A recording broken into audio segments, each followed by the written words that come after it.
are these people? But anyway, I'm down to get started. Otherwise, it's going to be another long night. So ultimately, and I think this is no surprise to any of us or most of y'all, it wasn't the red wave that people were expecting, and I pulled this, I think at around 6 this evening. So it looks like I'll say this, it's still very possible that Republicans can take over the Senate even by a little bit. But so right now they lost a seat, and then Dems gained a seat. Well, basically, it's looking like at least Dems might lose maybe at least a seat, but that's still up in the air for right now. And then other way. Why does it do that to you every time? I don't know. I don't know why this does this to me. Because it loves you. Yeah. Is it gonna go back the other way now? Oh, hold on. Wait a second, because I might have it on the wrong slide. That's why we keep trying to recruit an intern. I know, right? Well, now it's time for your sound drop. We were supposed to have soundboard wars tonight, but we forfeited that to you guys. So you guys win, because our soundboard is only accessible through our StreamYard. And we're not on our StreamYard. We win by default. Take that, soundboard people. You win by default. We pussied out. So you win. But yeah, we like the soundboards over here. It can be soundboards sometimes. You can do too much. It's like salt. You gotta season it right. Sure. You know? Yeah. Exactly. Sure. Yeah. No, you have to pepper it in at the right moments. You have to use discretion. You don't want to overexploit it. You got to pepper it in when it's surprising. Yes, sir. Hold on, let me do this, and then BTS folks, this is. Otherwise, you're gonna sound like drive time radio when shit doesn't work. All right, let's see now. There we go. Nice. All right, now we're good. Beautiful. I think I had the wrong window open with the wrong. Was that your PIN? Yeah. Bank account up there? Social Security. Yeah. They would get a screenshot of that. So anyway, so Senate looks like it'd probably be about even. House, though, it looks like Republicans, look at that red, looking like they're on track to take over the House as predicted, by pundits. And, again, not a huge surprise. All right. I just want to say we've started to do like little ranty things. I might do one on this tomorrow. Yeah. So I actually said during our marathon stream, because I don't know if you guys know how Sean Patrick Maloney basically whacked out Mondaire Jones, took his district, and then he lost. Okay, so I said on the air that because he's a corporate Democrat, a good standing, the media would probably not get into that when he lost, and not get into how he had fucked the Democrats. And no sooner did I say that, basically the next day, Newsweek did an article about how these 3 House seats in New York might flip. And really, this is a domino effect of what Maloney did. They did not say one fucking word about his culpability. Not one. They covered the specific subject of those House seats and managed not to talk about that. That is a masterclass in how propaganda works. Yeah. This is why these shit libs, if there is one common denominator, they still do not realize that the corporate media is state media. They still don't get that. That is really their most defining characteristic. So they read an article like that, they think they got the news. It's not the news. No. It's a manufactured narrative that actually is patently false and not telling you what really happened. The whole article is speculating on why this would have been and the demographics of upstate and the mood of the year, everything but what this motherfucker actually did. Because It's all access media. It's all the reporter wants to get invited to the parties. You know, they don't want to lose their access. So, you know, he's in good standing. He's connected. They're just not going to talk about that. It was really amazing to see an article literally, like, it's one thing to just not even talk about the subject, but to talk about that subject, it would be like writing an article about Nixon and not mentioning Watergate. Yeah. Yep. Very bizarre. I mean, now the Republican House just gets to go, look at what we did as they come into the, you know, main election in 2 years. Like, you know. Well, I mean, look, the interesting thing is, you know, NBC, you know, had an estimate up earlier in the day. This may have changed since then, that the Republicans may have only been estimated to flip the House by 1 seat, literally 218 to 217. And what that would mean is that, in the ultimate irony, Sean Patrick Maloney, the DCCC chair, whose job it is to win as many House seats for his party, he will have single-handedly cost his party the House majority, because what Maloney did was vacate his home district, the 18th, which is where I live, actually, to run in the 17th. That created a vacuum in the 18th, so Pat Ryan had to run in the 18th against Colin Schmidt.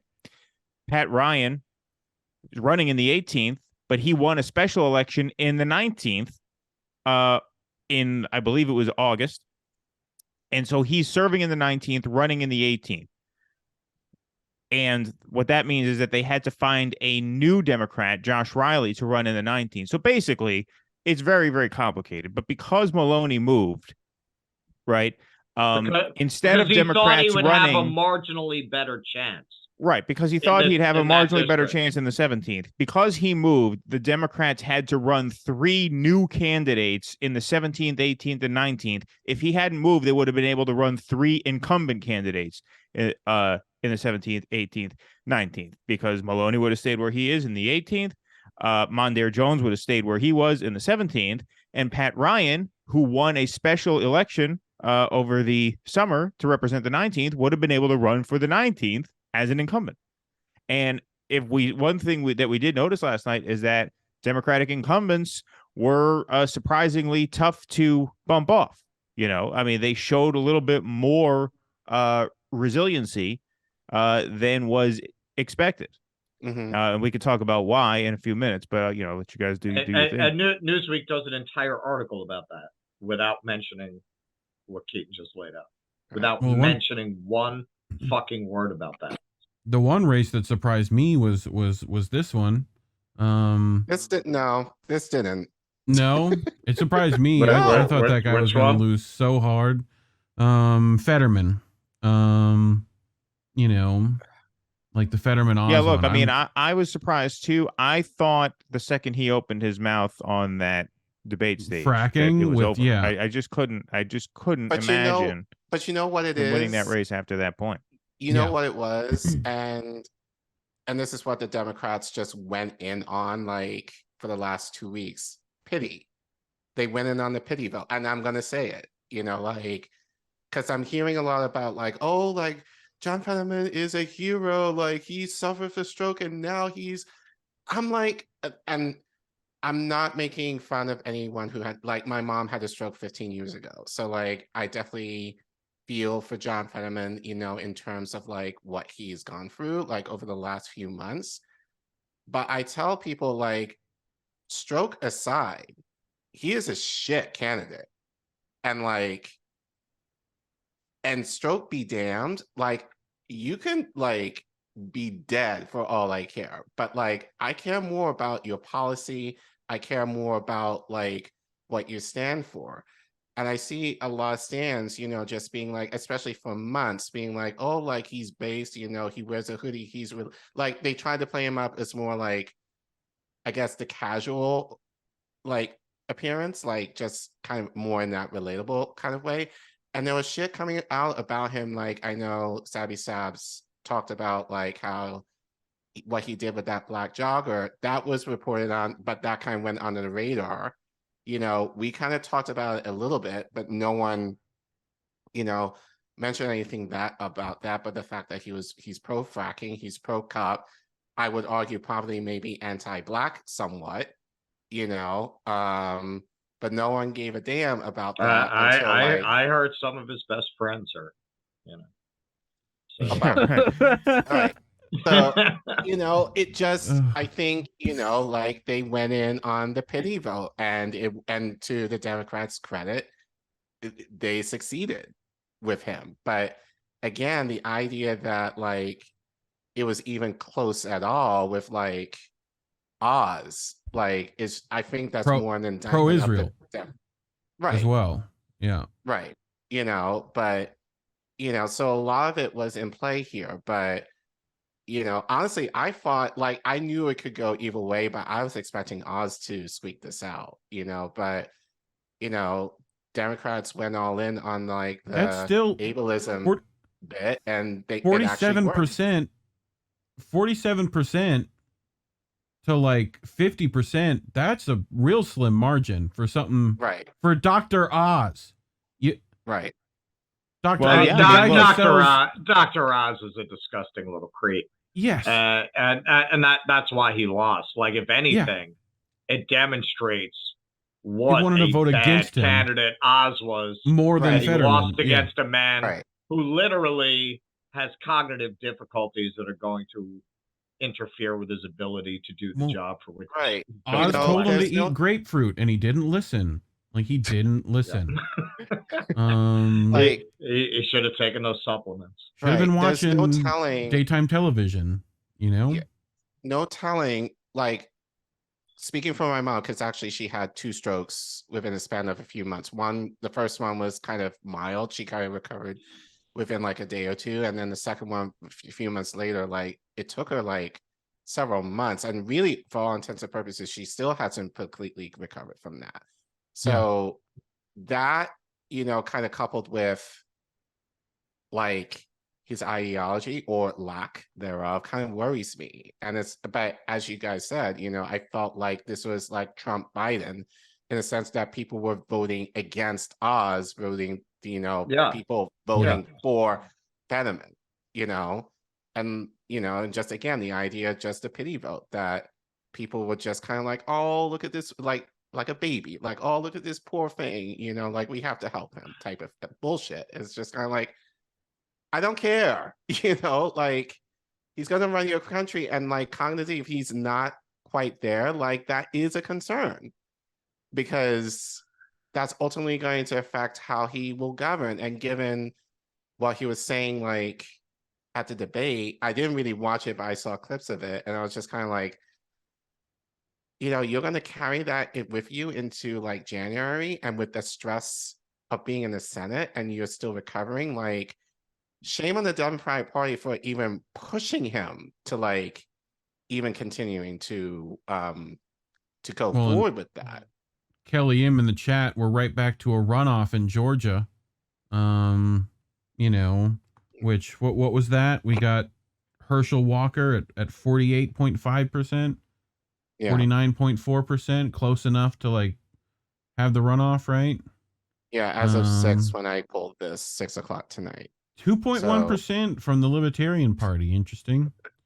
If only they could do that nationally. Yeah, well, that's officially going to a runoff, isn't it? No, it is now. For Georgia? It is now. But the idea, like Warnock, a pastor at MLK's church, could not even like coming to the point where he's basically tied with like a racist former Heisman Award winner, like like. Well, it surprises me that Supreme Court backlash didn't help Walker. I mean, clearly he's very pro-abortion. Right. He's running around getting abortions everywhere he can. He's got a special 2-for-1 deal at Planned Parenthood at this point.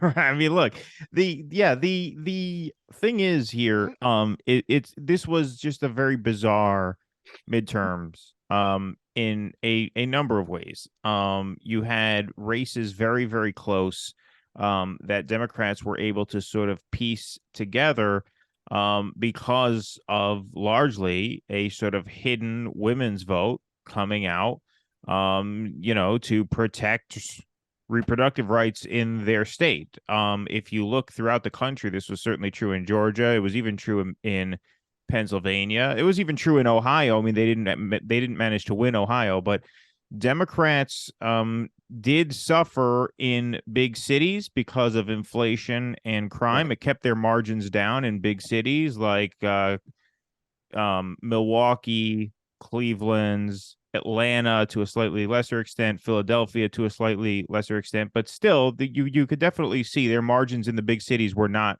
what they should have been.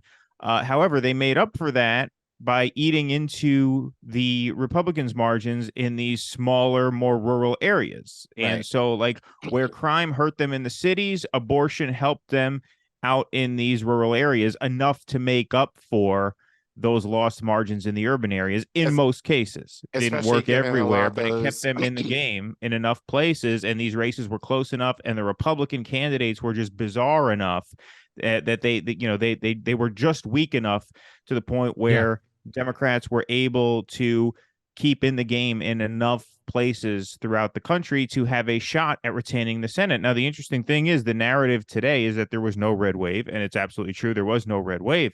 However, after all of this, it's still very possible that the GOP takes both chambers because they're on track to take the House. And it looks like Nevada is going to go to black salt. So that will be a Republican pickup, which cancels out the Fetterman pickup. And at that point, it all comes down to Georgia. At that point, it's 50-49 in the Republicans' favor. And the Georgia runoff is December 6th. And if the Democrats win that, it's 50-50 once again. If the Democrats lose that, it becomes 51-49 red team. And then at that point, wave or not, mission accomplished for the GOP. They took both chambers. So it's a very, very bizarre race. It feels like the momentum is on the Democrats' side now. However, the Republicans are still positioned to have a very good chance at taking the Senate. And if you figure that the Libertarians vote there, is usually the Libertarian vote goes more to the Republican than to the Democrat, you have to give Walker a slight edge in that runoff because there's not going to be a Libertarian. It's a two-person race.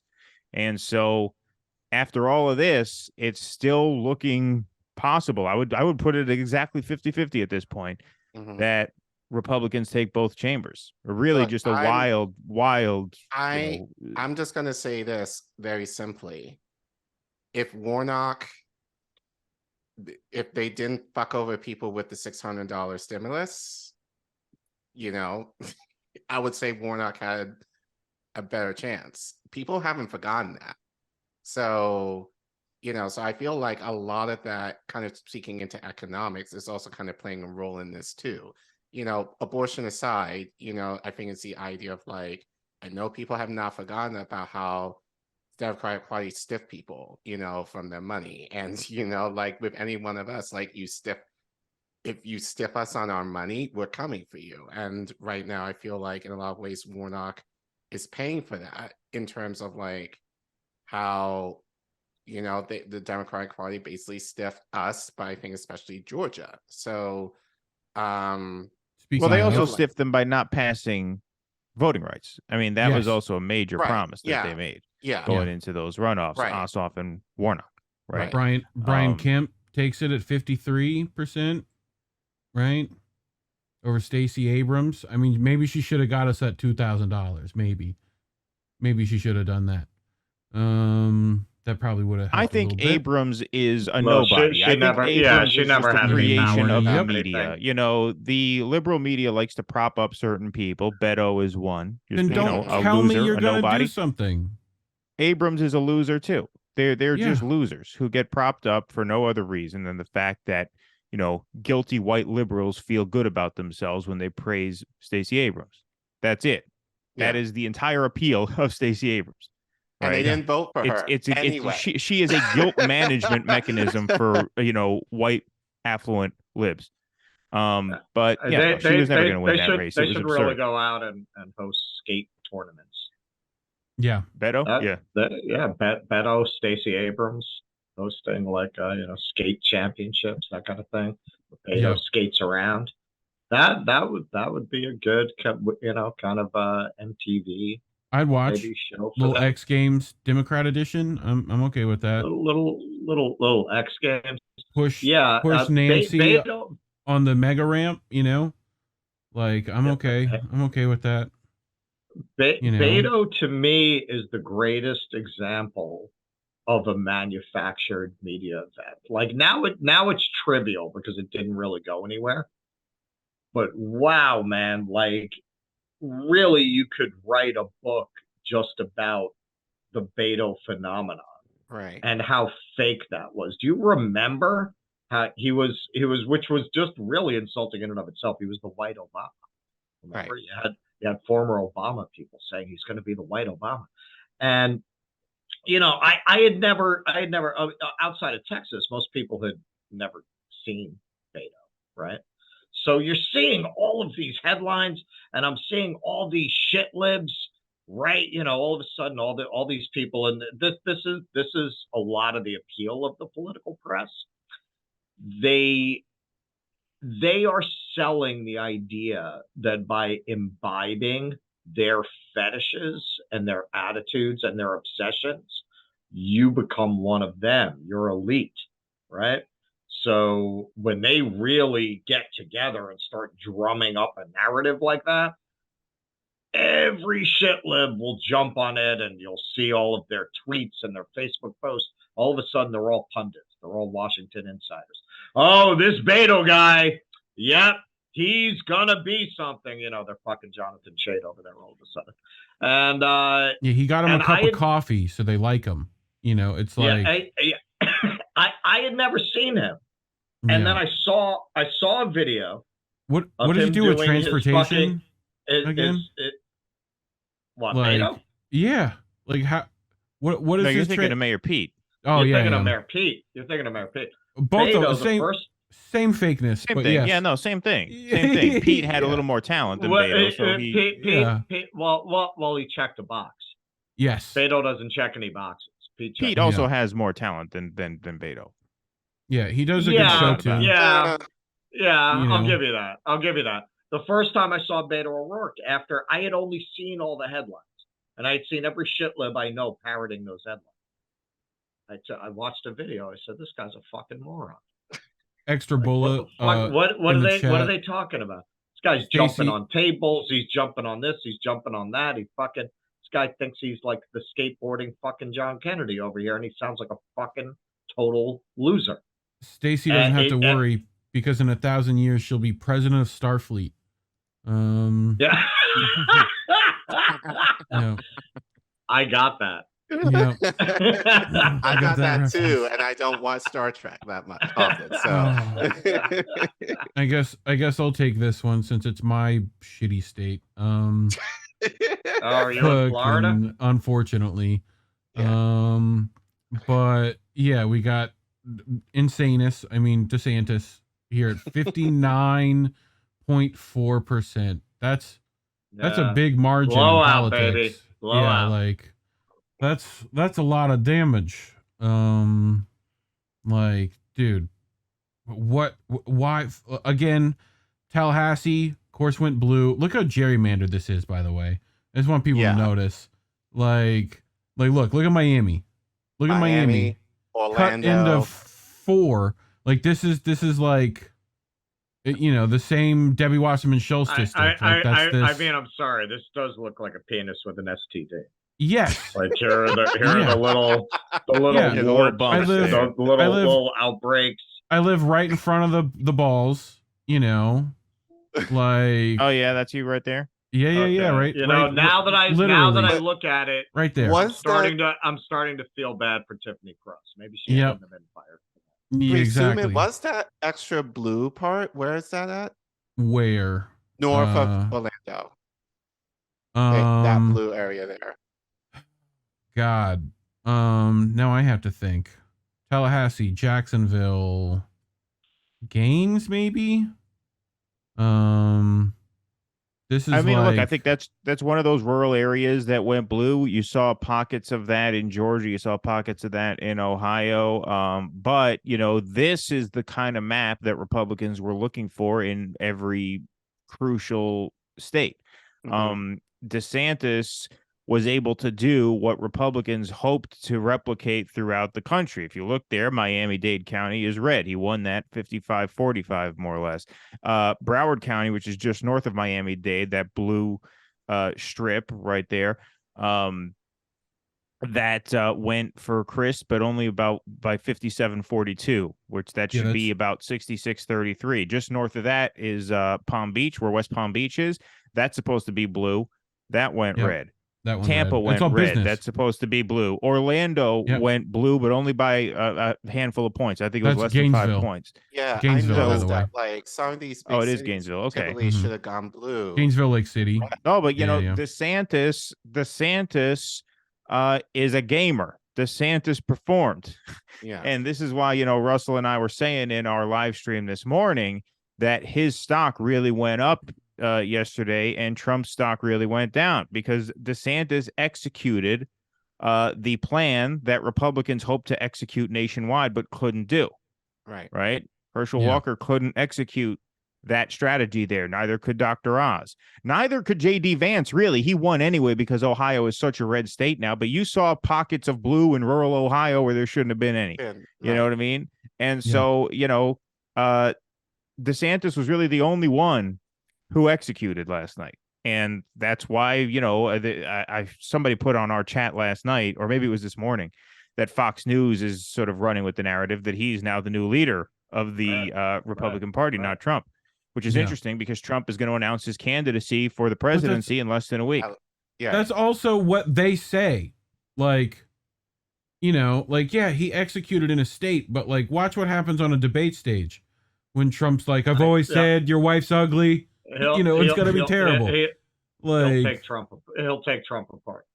He'll take just Trump like Rubio. You got a dog wife. He's Trump's worst nightmare, man. He's actually oh yeah, dude. He's no. They said that. They said that about. They said that about Rubio too. They said that about. They said that about all the other Republicans that ran against him. If you think Rubio is DeSantis, they had you're this not guy. paying attention. They had this guy. Rubio is a fucking child.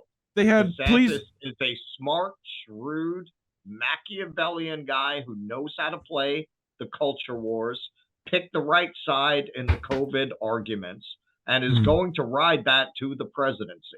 He is going to bury Donald Trump. Donald Trump is a fucking clown who knows how to do one thing. And DeSantis is the kind of guy who's going to be able to figure out how to hit him exactly the right way on the stage. It's like boxing. He's going to study the films. He's going to look for the weak spot, and he's going to go for it. Trump is not just going to be able to go. Also, remember, when Trump first pulled that act, it was a novelty. Nobody had ever done that before. Nobody had ever gone on a stage and start giving people these insulting names. And, there was such an anti-establishment fervor. And because the Democratic Party, in their wisdom and corruption, didn't allow that to be expressed to the left, the only avenue for expressing it ended up being to the right. Donald Trump was the only way you could vote against the establishment because they wouldn't let you vote for Bernie, right? And they sure as fuck weren't going to vote for Hillary. But the A team of Republicans at the time try to run against him. That's like saying they had the best Keystone cops they could find. I feel you, but DeSantis is not those people, man. I mean, Jeb Bush he is talked the about punchline at the end of all of our videos. Look, who are we talking about? Marco Rubio? Come on. He's trying to run with Trump's gimmick and not. No, he isn't. No, he isn't. He is not running with Trump. He did the whole anti-woke speech today. Like the woke people have always said. That's not Trump. Trump's not smart enough to give that speech. Well, Trump is a guy who knows how to go up on stage and work a crowd. He's Rodney Dangerfield. Oh yeah, I'll tell you. The thing about being president, you have to salute and your arms get tired. That's fucking Trump. That's not DeSantis. I just think is a people. I just very think he'd shrewd crush guy. in a debate with that guy. Like he No. puts you Look, on the back foot. Look, Trump's base is going to get a kick out of Trump being Trump, Yeah. and I think Trump could probably He'll call handle out a debate against Ron DeSantis' like DeSantis. terribleness. Like Yeah, at but the same look, time, we have results here. Yeah, And this election really is a reset for both parties, because you can't say that the Democrats had a great election either. Bottom line, they lost the House. They're at risk of losing the Senate. That's a failed mission on their part, any way you slice it. They didn't get their ass kicked by the margins that they were thinking they might have, but at the end of the day, it's very possible that they're going to lose both chambers. So that's not good for them. They have an economy that people are very, very frustrated by. You have a very, very unpopular president who may or may not run again in 2024. So the Democrats have a lot of questions to answer, but there's no doubt about it that last night gave the Republican Party a lot of big questions to answer themselves, because you have DeSantis, who I would agree with you, Reef, was an underdog until last night. You had him win in the way that Republicans thought they were going to win nationwide, but he was the only one who did it. The Trump candidates were not able to do this. They were not able to pull it off. And Republican voters like to win. They like winning. They don't like losing. They don't like being losers. Okay? They like to win. And if DeSantis can win, if he can side pocket Charlie Crist by 20 points, then that is attractive to them, especially when the Trump candidates throughout the country had real trouble. Even J.D. Vance, who is the best example of a Trump candidate succeeding. J.D. Vance won that race by about 5.5 to 6 points. Mike DeWine, the incumbent Republican governor, won that race by 15 to 20. They called that race for DeWine as soon as the polls closed. It wasn't even close. So even Vance, who was the most successful of all the Trump candidates last night, even he polled about 10 to 12 points behind the non-MAGA Republican running in the same state for governor. Trump, there's no other way to look at it. Last night was a disaster for Donald Trump. And when his stock goes down, DeSantis' stock goes up, period. Yep. Taibbi put it very well with Trump. He said he had figured out the vulnerability in the American Death Star, and it was the media. That the media could not help but cover a figure like him. The more outrageous he would be, the more obsessed with him they were going to get. Russiagate was necessary for the media and for the Democratic Party to paper over their responsibility for Donald Trump. The media gave this man, what is it, $1 billion in free advertising? Oh, yeah. It's $100,000 that a fucking bot farm spent on Facebook in a multi-billion-dollar election that swung it, not the media covering his empty podium. That was the genius of Donald Trump. And the people that he was up against, they were losers. It was easy. Who was he running against? Hillary Clinton. Donald Trump did not win that election. Hillary Clinton lost it because she was fucking horrible. They found the one person in the country who could be defeated by that fucking clown. And it created this myth. The polls. Yeah. we got, how have we never clipped that one? That we should really get a clip of. It will never, ever happen. Come to pass. That's what it was. Come to pass. Never come to pass. Like, anyway, we got that was like the moonshot speech there. We got Marco Rubio with 57%. Like, that one's a lot tighter than I thought it was gonna be, actually. So I don't think I saw a single ad from Dimmings though. No. Like, so, but look at that 0.2 on Tuan Nguyen. Yeah. Now, look, I mean, what I would say, I mean, the one caveat here, and Reef, you would know this better than we would because you live there. Florida is fast becoming like the weirdest state in the country. Yeah. Like Florida, we've had that trophy for a while. But really now, I mean, it's the most bizarre state in the country. Like it is. Yeah. Like I think Trump would have probably put up similar numbers. Yes. In that state. Yeah. Trump, there's a reason why he got tweeted out on here. his Truth Social that he got 1 million more votes in the 2020 general than DeSantis got last night. Trying to spin it. So you look, some of this could be a Florida thing. Put DeSantis in Ohio, put DeSantis in Pennsylvania. Does he do as well as he's going to do down there? Probably not. But you know what? That's what the presidential campaign is going to be for. That's what the primary is going to be for. He's going to have to make a case in the 49 other states and see if that message can play. But this gives him the opening to do that. Again, I'm not going to guarantee he's going to do it. Russell's more confident in his assessment that he will than I am. But this gives him the opening to do that, because if the Trump slate ran the table last night, Trump would be virtually unbeatable, right? But they did the opposite. They shit the bed almost everywhere. And so that makes this a fight. That makes this upcoming primary a real battle, because Republicans don't want to lose. I mean, they spent the last 2 years, really, as soon as Biden got elected, they were talking about what a bloodbath that these midterms were going to be. And we all thought they were right.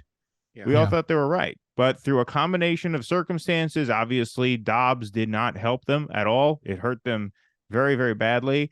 But also candidate quality proved to be a problem.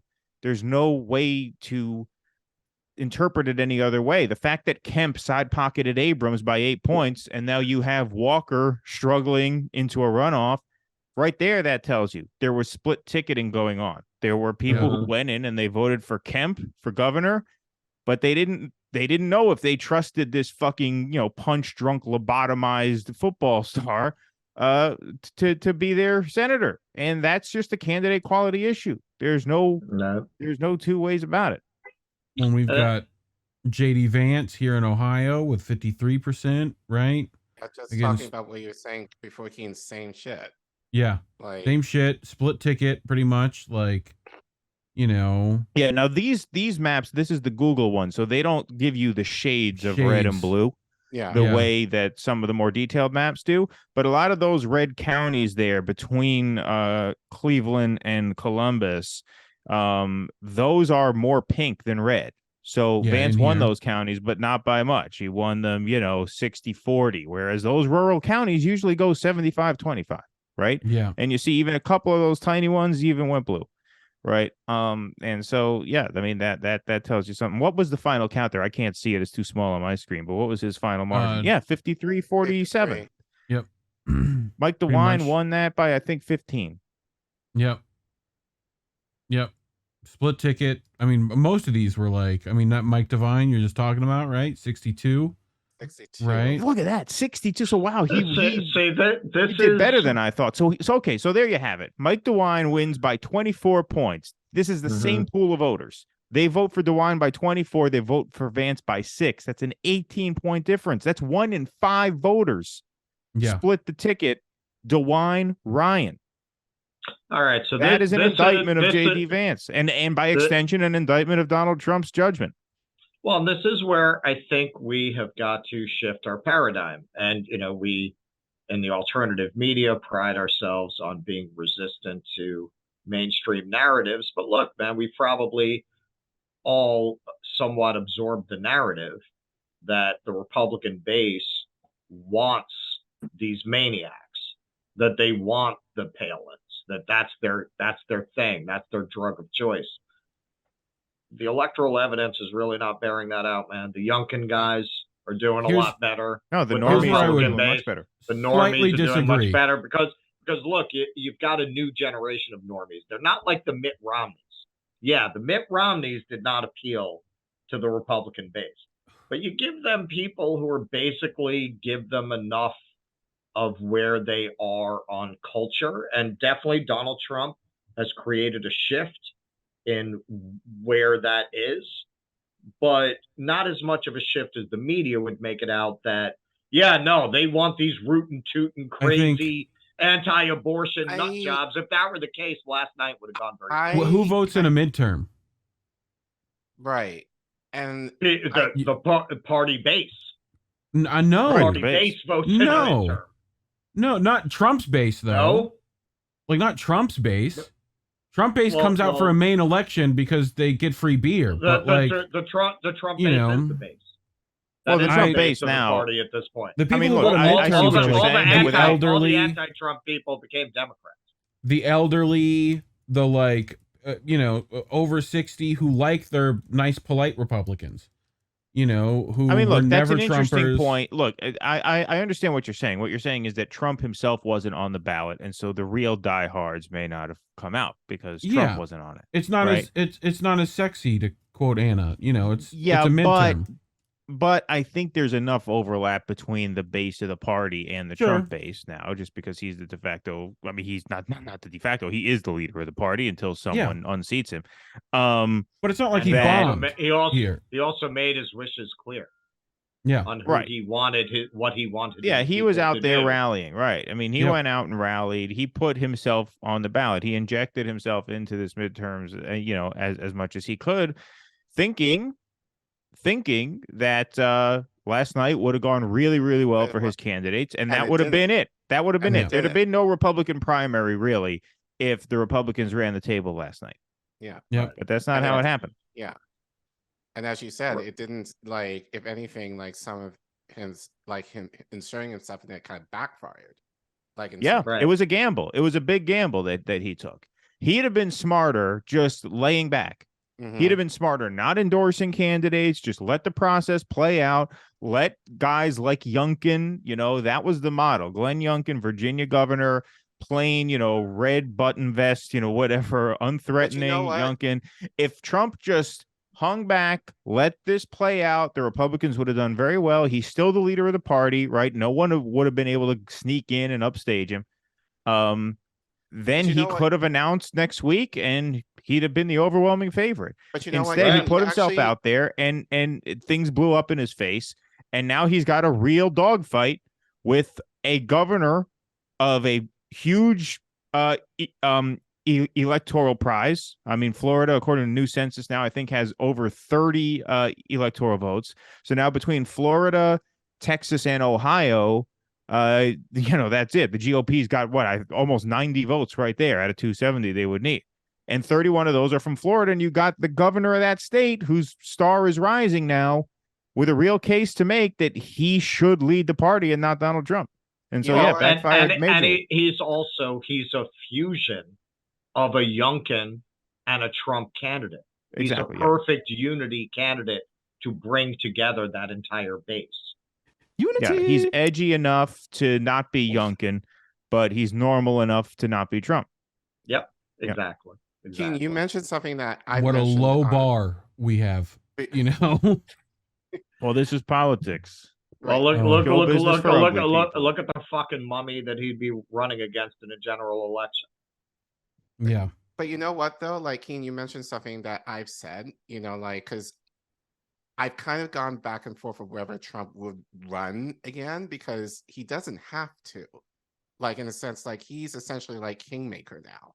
So all he essentially would have to do now, prior to this, was just kind of give a quiet blessing, so to speak, to any people that he kind of liked, because I always just kind of believed, especially when Trump was in office, Trump liked the power, but he didn't like the responsibility. He just wants the fame of it. He doesn't want to do any work associated with it. It's his ego.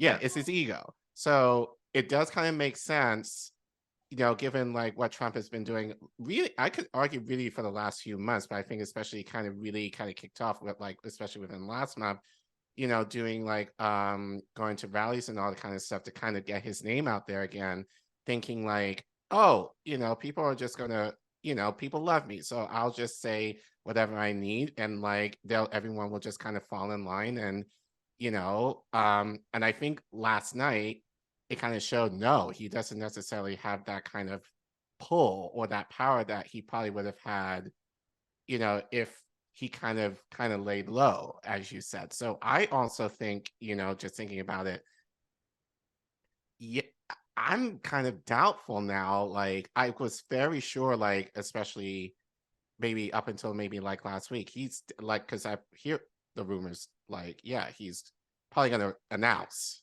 like, he's going to run for president.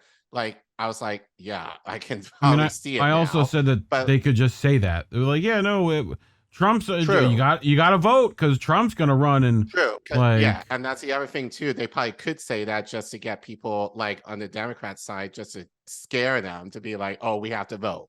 Well, Trump said he said at the rally with JD Vance on November 7th, Monday. He said he's going to be making a very big announcement from Mar-a-Lago on November 15th. So he basically said, I'm getting in the race in a week. Now, could he come up with some other big announcement if he gets cold feet? Sure. He's shrewd enough to do that. He's got a state but I don't think so, rebuild. man. I think he's going to go for it. There's no reason to believe he won't. It just got a lot harder for him. No doubt about that. I've looked into the laws, and apparently there are no laws barring me from dating Ivanka.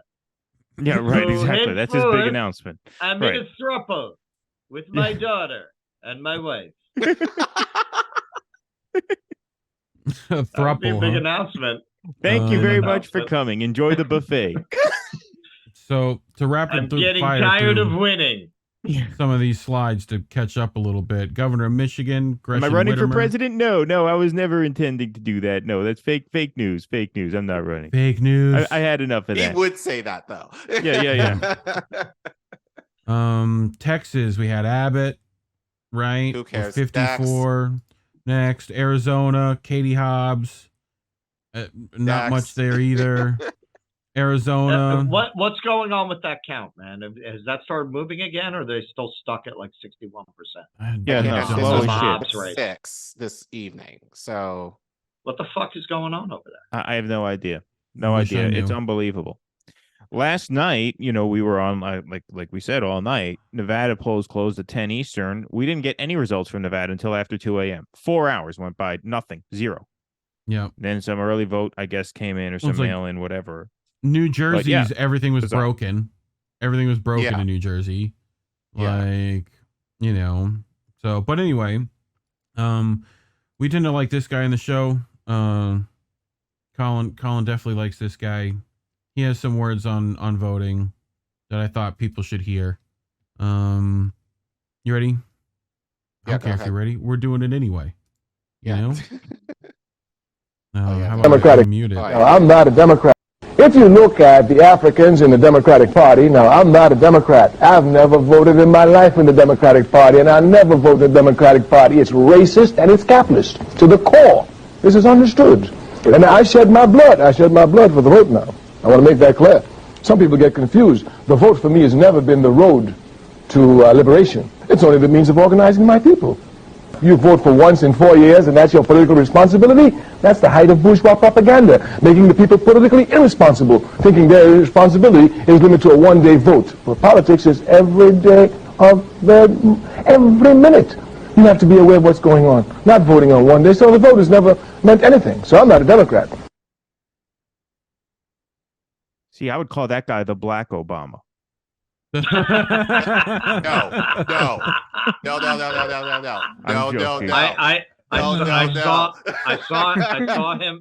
saw him speak in college, and you saw Kwame Ture in person.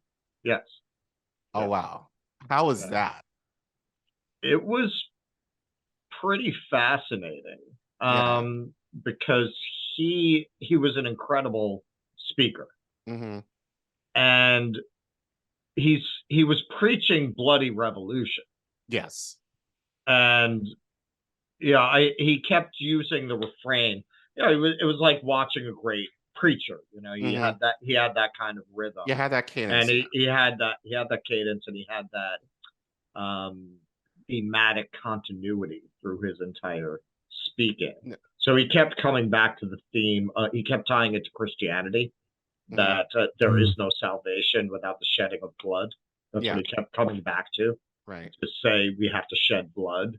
to be saved. We have to have and then, you had Zionist students show up and start protesting him, and They would agree. It was a scene. It was very interesting. But you know what? Now that you said the room was very electric. Yeah. Like I have never been in the presence of that kind of a speaker, and I've never been in a room with that kind of intensity and urgency. Indy was like, those were fighting words where he said he was the Black Obama. But I was joking. I know, but good joke. We have a certain gallows. Now that you told me you told me nothing was off. I asked you before we went on. I said, "Is there anything off limits?" You said no. So there you go. I think you hit my limit. I mean, you invited us on. I'm assuming you've watched our show. But you know what though? Like after you gave me, I got a second, thought about it a little bit. I think you're right. If Obama had that revolutionary, which he didn't. Well, that's what I meant by it. If he did, then yes, I could definitely see that. But obviously, like Obama is like very much a capitalist imperialist fuck through and through. So like he can never do, what Kwame Ture did. But I think it's just. But I think, like we said, this is kind of my mantra. And now I know our audience is kind of sick of me saying this, but I'm going to say it anyway because we need to know this. But I think, like obviously all of this shows, like Reeve and I basically, and again, we're glad you guys came on to kind of give this more in depth than we ever could. But basically, our take on this is like, okay, like it's not going to affect our lives any. Like in terms of like, it will, but not in a way that is going to be helpful to most of us. So look, everything he said in that clip that you played was absolutely right. Yeah, it's just right. Yeah, it's just the idea of like, I went to vote yesterday, based in DC. I went, I think at like 2:00 in the afternoon. I had the day off. I was the only one there at the time. So like, and I was there for 5 minutes. Like. So I think it's just really, conversely, there are people waiting in line for hours. So like the fuck, with that too. But I think it's just the idea of like, and I feel like that's why people get so disenchanted with the voting process, especially given like they vote, but they don't see any change. But then like especially on the left, we push people to vote, but we don't necessarily talk about organizing, direct action, mutual aid, all these things that are, I would argue now, are probably more important to do than ever. But because organizing involves people and time and strategy, people don't want to do that because that takes up like work. That's your sacrifice. That's your shedding of blood right there. Yeah. And no one's willing to do that. Like I shouldn't say many, like the few and far in between, I should say. So that takes work.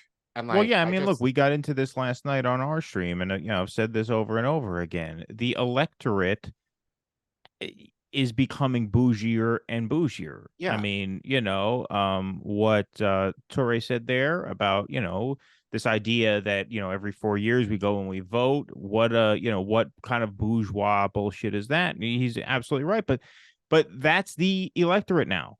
The electorate now is more comfortable, right? They are more secure in their positions. Pardon me. And so they are normier.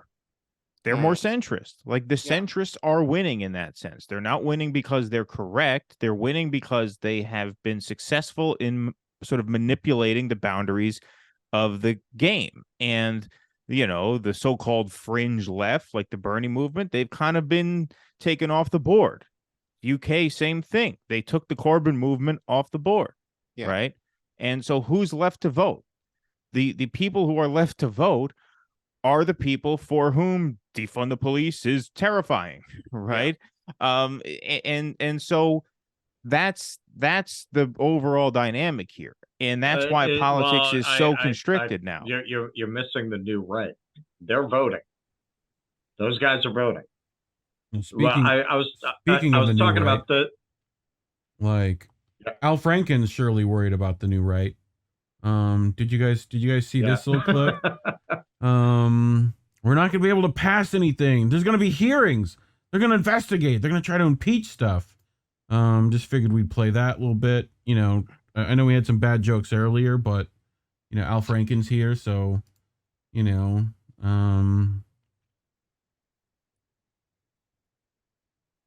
Stuart Smalley. No Right. small, no sound. I mean, he was funny in his day. oh, here you go. What I don't worry hear it. about, Yeah, of yeah, course, SNL days. if the Republicans take over, of course, yeah, but I don't think I'd be for marijuana because when they prosecute people for marijuana, it's racially biased. We know that. That's a very good reason to legalize it. What I worry about, of course, if the Republicans take over, whether it's by a small margin or a large margin, that they are, first of all, we're not going to be able to pass anything. Secondly, there'll be hearings. There'll be investigations. They'll investigate Hunter Biden. It'll be very toxic. Marjorie Taylor Greene and those people will want to impeach Biden. I worry about it just being very, very ugly. And I'm pretty sure that's pretty predictable. I mean, I'm sorry, I don't mean to cut you off, but what world are we living in where it is not totally appropriate to investigate Hunter Biden, given his ties to Ukraine, a country that his father, the president, is now funneling tens of billions of dollars worth of weapons to in possibly accelerating a nuclear war? How is that ugly? Like, how is that? What if he had the same fact to investigate Hunter Biden? Don Jr. And no one, and funny enough, no one talks about that. No one has ever made that connection of just being like Hunter Biden, Ukraine, we're possibly going into World War III in a proxy war of Ukraine. Like no one, not to say no one's talking about it, but no one is saying that out loud. So I really appreciate you saying that. Yeah, they act like it's this bizarre vindictive thing. Oh, they're going to go after Hunter Biden. No, he had a seat on an energy board in Ukraine. He only got that seat because his father was the vice president. Now his father's the president, who is fueling a war in Ukraine against the nuclear power. How is it not completely appropriate to investigate him? And look what the Democrats did as soon as they took over, January 6th and impeaching Trump. Well, it's like friend of the show, Shadow Ban, aka Spit and Venom. So exactly like the last 6 years then. You know? Like, yeah, they're worried that Biden's corruption will be investigated. Like, gotta love it. I remember Chris Legion.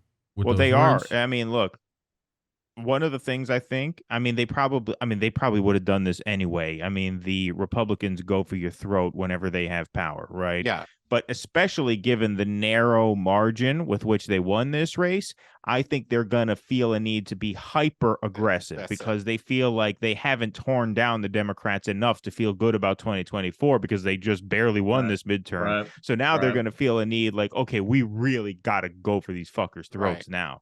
So, and they're going to come at him very hard with a House majority. I'd be very surprised if they didn't impeach him over the spring. Well, I mean, Al Franken's not the smartest. I think so. Maker. They're going to be hyper aggressive. Yeah, and why shouldn't they be? Why shouldn't they be? I'm sorry. This is a massive conflict of interest. The fact that Hunter Biden was on an energy board in Ukraine, of all countries, given what's going on now, come on. Plus, giving them the break. chance to like control all houses, like seats in government. Fuck yeah, they're going to go hard. Yeah. So, I mean, yeah, but yeah, Al Franken, what are you doing, bro? I mean, you've made bad decisions in the past, but like, you know, like it doesn't mean you need to make them now, you know?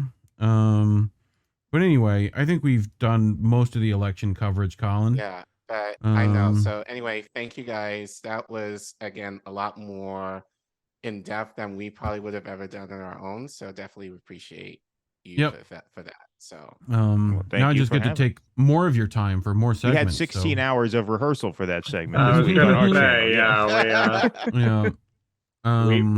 we put in the sweat equity. Yeah.